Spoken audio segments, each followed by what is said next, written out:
Good morning sa atong mga televiewers nga nagatanaw karon sa live sa Hope Worship, sa tanan nato mga kapaglaom nga nagahimo sa ilang pag-abli sa ilang mga television, sa ilang online YouTube channel.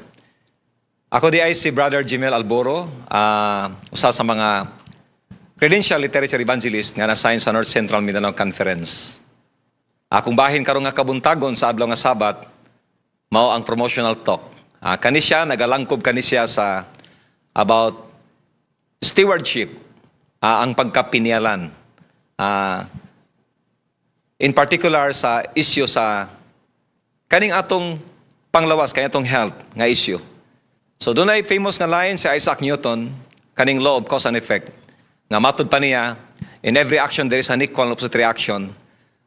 Buti ba sabot, tanan nga mga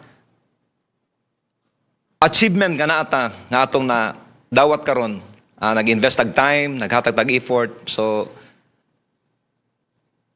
kani siya gitawag ni siya nga ato nang nag-effort ta na even sa mga sakit nga naata karon, possible na kay mga unhealthy practices, mga abuses nga gina-practice, nag-accumulate, nag-manifest in the form of diseases. So all in all, gitawag na siya nga self-inflicted diseases. So the only way nga atong ma-overcome kining atong mga struggle karon sa atong panglawas, kay kaning lawas, ingon pa sa 1 Corinthians 3 verse 16, do you not know that your body is temple of God and the Spirit of God dwelleth in you? We are not the owner of this body, we are God's property. Mao ni nga ato ning hatagan og value kaning lawas nga gipiyal kanto sa Ginoo. Matud pa sa panultihon kung unsaon nato nga kita maka-obtain og optimum health, mao ra gyud ang disiplina. Mao kini ang tulay nga mohatod kanato ngadto sa kahimsog kapiskes panglawas. Doon ako gikutlo nga bersikulo sa Biblia gikan sa Bagong Balita, panultihon 5 bersikulo 23 nga nagaingon, mamatay siya kay wala man siya ipagpugong sa iyang kaugalingon, ang iyang kabuang mauray magdala kaniya ngadto sa lubnganan. So buti ba sabot, tanan nga mga abuses, mga unhealthy practices nga atong gina-practice, mga injurious nga mga intake nga atong gina-practice, so kita ra pod ang mo ani, no? That is biblical. Ingon ang Galatia 6 bersikulo 7, what you sow, that you will reap. Unsay imong gitanom, mao po imong anihon. So sa moderno nga panahon karon atong nakita ang mga intervention sa atong rest, no? Most of the time, ang mga tao karon kanunay gabilar sa kagabhion tungod sa kadaghan sa mga intervention sa atong nga mupakgang sa atong regularity sa atong pagpahulay. Ako moingon gid ko nga rest is the most powerful medicine. Nga panahon ang atong lawas makatsansa og pahulay, ang atong lawas mo recover.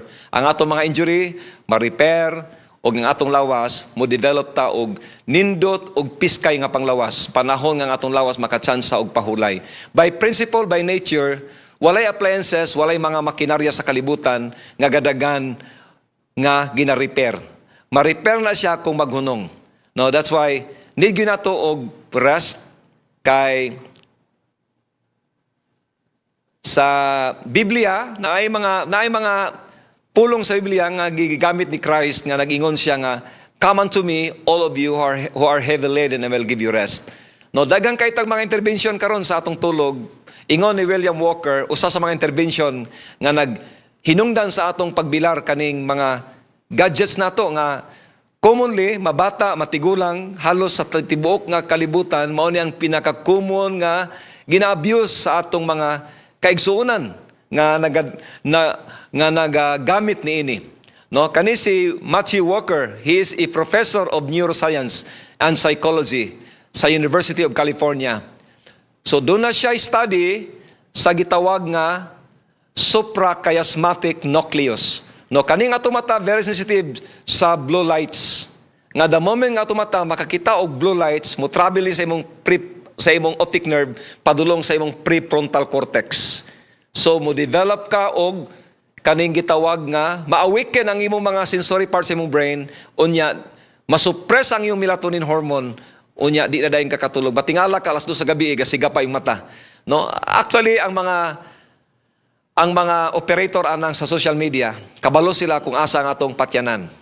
Mao na nga kani bitawng theory sa kaning algorithms nga kung unsay mga interesante kayo nga mga talan-awon nga malingaw ang atong mata sa pagtanaw, mo focus na pila ka minuto sa atong cellphones, even sa atong laptop.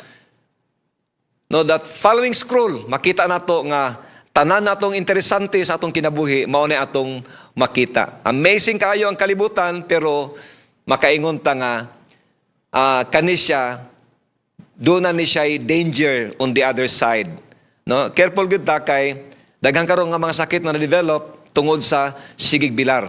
No, doon ay panultihon kaniadto nga nagingon, the shorter your waistline, the longer lifespan. Pero doon na po'y bago karon nga panultihon nga nagingon, the shorter you sleep, the shorter your lifespan. Kung gamay kuno tag kinatulgan, mas dali tang mo graduate aning kalibutan. Mao ni nga ato gyud ni mo undergo gyud ta og disiplina. Panahon sa kaning gitawag nga routine, normal routine sa atong katulogon, kay ang Ginoo nagbutang man gyud siya og kaning kung ato bitanawon ang rest nga gisgutan diya sa Bible, kini usad pud ni siya sa ginabantayan karon sa mga katawan sa Dios nga sa sulod sa 7 ka adlaw naagid tay gitakda nga adlaw kung diin kita mahimong gawasnon gikan sa atong kabisi, sa atong negosyo, gikan sa atong kabisi, sa atong paninapi, sa atong kabisi, sa atong trabaho. Panahon sa adlaw nga Sabado, mag-gather nato tong family in one place para magadaig magasimba sa Ginoo. So kana siya nga adlaw, that is a day of rest, kung diin nga ang katawan sa Dios makahimo sa pagdaig og kalimtan ng tanan nga mga kabalaka, tanan nga mga kahadlok, tanan nga mga problema sa kinabuhi aron nga kita makakaplag og matuod nga kapahulayan. No, matud pa sa dunay mga medical research nga kanidi ay mga sakit nga na-develop sa atong kinabuhi karon, doon na siya dako nga contribution ang atong bilar. No? Sama ni aning diabetes, problem sa mga autoimmune disease, hypertension, problem sa mga discomfort sa tiyan, flatulence, GERD, mga reproductive health case sama sa kaning endometrial cases sa infertility. No? Doon ay mga managtiayon nga ga-struggle para makabuo lang ng anak, pero sometimes wala sila kabalo nga kining bilar na ay mga chances nga kita kaning the best daw sa pagbuhat og anak kanang dili kanang sa pinaka-peak sa atong kakapoy sa tibok nga adlaw sa atong trabaho, kun dili diri sa mga alas 2, alas 3 matulog tag sayo, kay the moment nga ang atong lawas makapahulay, ang atong mga organo sa atong lawas, panahon nga makachansa og pahulay, ready na for the next task. Doon ay uban nga ang pamaagi aron nga makapamawi sa ilang bilar, ang pamaagi nila mo ang pagkaon og daghan nga pagkaon the following day. No, di gyud na siya maayo kay ang atong metabolism very low. No, the moment nga ang atong metabolism low, pag mukaon ta the following day og daghan kayo, napatay batasan nga wala pa iting paniudto na napunta in between meals, wala pa iting panihapon na napunta in between meals. So kung makareklamo pa lang yun ang atong digestion, moingon yun ang pancreas possible nga pastilan ning akong agalon hilabihan kabulaos, wala pa gani na human ang wala bago pa kay nagkakaon, kaunasad walay pahulay. So need gyud nato rest. Mao ni nga dili gyud big deal ang mo undergo tag fasting, kay common nga knowledge sa mga physician, especially kadtong dunay gyud lalom nga kahibalo mahitungod sa kaning sistema nga naata sa atong kinabuhi, sa atong lawas. Kaya nga to manggod, actually di manggod kayo big deal kaning common nga theory manggod na sa uban nga kung duna kay ang imong blood sugar abnormal, dili siya ma-metabolize tungod kay weak ang imong metabolism, gakaon ka for that day nga sobra-sobra ang imong sobra-sobra sa imong ginatake nga carbs, glucose or sugar, mahimo nga toxic sa imong blood. No? The moment imong dugo taas og asukal, ang imong dugo di na siya makapatrolya sa kinasuksukang bahin sa imong mga extremities, kay lapot ang imong dugo. Mo develop kag peripheral problem or degenerative diseases, hinay-hinay nga pagkamatay sa imong kalamnan. No? Recently akong anak kay nagpraktiko man siya karon sa iyang nursing. Unya Nag-assist siya sa surgeon. Iyang gipost sa among GC ang mga pasyente nga ilang giputlan og tiil kay nangamatay na, nangalata na ang ilang mga lower parts sa ilang extremities. Resulta sa pagkamatay tungod kay ang dugo taas og asukal. No, kani basta mo undergo kuno ta og fasting, most of the time ang atong lawas mo develop ta og autophagy, o ang atong lawas mo shift into cleansing process. The moment nga ang atong dugo mo taas ang atong ketones, ang atong ketosis, ang atong dugo, ang atong pancreas mo release og hormone nga gitawag nga glucagon opposite sa atong insulin. No, ang glucagon mao ni siyang mokuman sa imong pancreas aron nga ma-metabolize, magamit ang mga reserve nga glycogen, ang sobra-sobra nga mga asukal sa atong dugo, ang atong mga fat cells magamit aron nga makontrol ang atong blood sugar. No, kani di gyud kayo big deal ang mo fasting most of the time kay ako naramang gyud ko nagpuyo likod sa ospital kaning diri sa may Iligan, pila na may katuig diha. Ako gyud na-notice nga panahon sa ordinaryo nga mga panahon nga walay walay Pasko, walay bagong tuig, ningaw kayo ang kadalanan, talag sa kay ka makadungog ambulansya nga magdalag pasyente.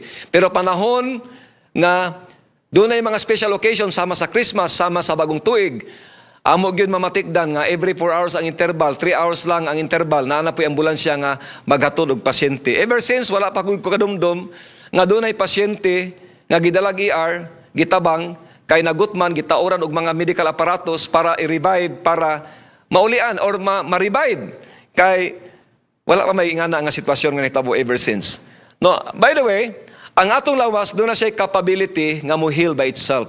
No, ang atong lawas very powerful by nature. Ingon ang Psalms 139 verse 14, I am fearfully and wonderfully made. Kani nga lawas nga gibuhat sa Ginoo kanato, amazing, og gigamitan ni siya og mga superlative nga adjective. Ingon diha, kung sa Tagalog pa, kahindik-hindik, kagilagilalas, o Panginoon, ang katawang ito ginawa mo sa akin. Amazing kayo kani nga lawas. Mao na ang atong lawas, kung ato lang yun sundo ng balaod sa kinayan, atong bantayan, ang atong lawas doon na siya kapabilidad nga muayo siyang kaugalingon. No, by principle, usapod sa maka-hindered sa atong panglawas kaning mental stress. Kay karon ay gubat sa nagkadaya nga dapit sa kalibutan, nagtaas ang atong palaliton. No, mentally we are disturbed. Pero kung doon na tayo dool nga pakigdugtong sa Ginoo, ang atong kasing-kasing makakaplag tag kalinaw, taliwala sa mga unos bagyo sa kinabuhi nga atong nasinati karon. By the way, ang sikreto ra gyud kanunay tang batanon tan-awon kaning malipayon ra gyud at all times. Kaya ang atong mga happy hormone, ingon ang Bible, a merry heart doeth good like a medicine, but a broken spirit dryeth the bones.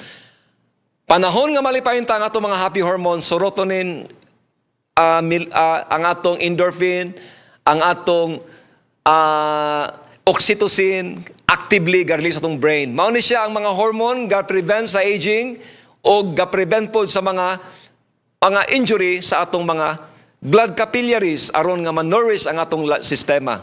No, actually ang the only thing nga visible ra gyud sa atong panglantaw kanira magyud personal appearance. Ang atong edad di man gyud makita, pero maayo ra gyud nang maguna ang atong edad kaysa maguna ang atong naong. Kay kung maguna ang atong naong unya bata pa kay tag edad, di gyud na maayo. One thing is for certain, nga makita sa uban nga ang mga anak sa Ginoo kanunay magmalipayon tungod kay ang sikreto nga kanunay tang batanon tanawon kanang kita malipayon sa tanang panahon.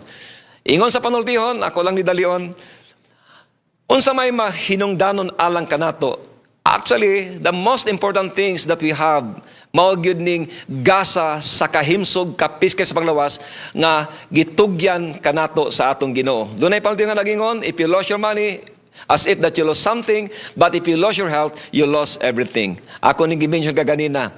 Og sa di pa kumuhuman, kung saan na to nga atong mampingan ang atong lawas by means how to take care of our body, mao ang paghatag og maayo nga pagkaon aron ang atong lawas mamahimong himsog sa tanang panahon. Ingon pa sa doon ako'y nadungang panultihon. Asa man gasugod ang krimen. Nagsugod ang krimen, dili sa ospital, nagsugod sa atong mga lamisa. Ang mga inahan nga dili kabalo mag-prepare og mga healthy foods, mga plant-based nga mga pagkaon sa ilang mga anak, They are accessories of the crime. Sila accessories sa krimen. Ingon ni Hippocrates, he is the father of medicine. Ingon niya, let your food be your medicine, and your medicine be your food. No, this is by principle. Di na tamo gamit o mga medical trial or anything, ang mga clinical studies. Kay ever since, mas nindot gyud ang talamnon, kay ang talamnon free from any nga mga hazard sa atong lawas. Kay by study or kaning by nature, wala pa'y outbreak sa virus nga gikan sa tanom. Tanan nga mga virus nga nag-outbreak gikan gyud sa animal product. And kung imong basahon ang mga written documents in the book of Genesis chapter 1 to chapter 17, sa wala pa na himo nga kabahin sa diet sa mga tao ang animal product, ang mga tao kaniadto nga konsumo lamang og greens, nuts, fruits og mga greens, leafy vegetable. Ang ilang edad miabot og 969 years old, si Matusalem. Ang uban miabot og 930 years old, 950 years old. Amazing kayo ang ilang pangidaron ni adtong unang panahon. Siguro kung nabuhi ta ni adtong unang panahon mga kapaglaom, natay silingan nga namatay sa edad nga 500 anyos. Siguro mahimong talk of the town, moingon siguro ta nga ang atong silingan namatay sa sayo nga panuigon, no? Premature death, no? Siguro makaingon ta, where in this world nga 500 years old namatay unya premature death. Murag amazing kay na siya nga story. Pero kung ato lang gyud tanawon mga kaigsonan, mga kapaglaom nga kani nga lawas ato gyud hatagan og nindot nga pagatiman, no? The best pod kayo kung makatuon tag mga healthy foods. Pero ayaw mo kalimot nga usa sa mga the best nga physician, bisag na natay mga problem karon kay doon ako sa akong paglatagaw isip nga magbubuhat sa pinatik, daghan kong mga experience og mga tao nga akong naintrodusan og mga balasahon, nagisgot may tungod sa may panglawas. Og doon na sila nabasa dito sa natural remedies, doon ako nailhan nga usa ka physician o usa ka PNP personnel, uniform personnel, ingon niya nga tinuod gyud itong imong giingon nga kung mo-undergo ta og intermittent fasting, kay iyang gi-practice for 4 months time, nga wala in between meals, 2 meals in a day, pero na-amaze siya kay ang iyang blood sugar nga hilabihan ka abnormal, nubalik og normal ang iyang blood sugar. No, ato lang yun na siya. Ato lang yun na siya pamalandungan mga kaigsonan, mga kauban, og mga kapaglaom nga si Ginoong Hesukristo makahimo siya sa tanan-tanan nga atong gihangyo kaniya nga mga pagampo aron nga atong lawas, atong matimanog ayo, hatagan taniyag spiritual discernment aron nga atong mahatagan og nindot nga pag-amuma kini nga lawas gipial kanan sa Ginoo. Kay kung ato kining hatagan og dakong pagtagad, dakong bili, ang Ginoo mo panalangin ra gyud kanato og hatagan taniya og hamugaway, malipayon og mabungahon nga kinabuhi. Maayong buntag og happy Sabbath sa atong mga kaigsuonan, sa tanan natong mga viewers.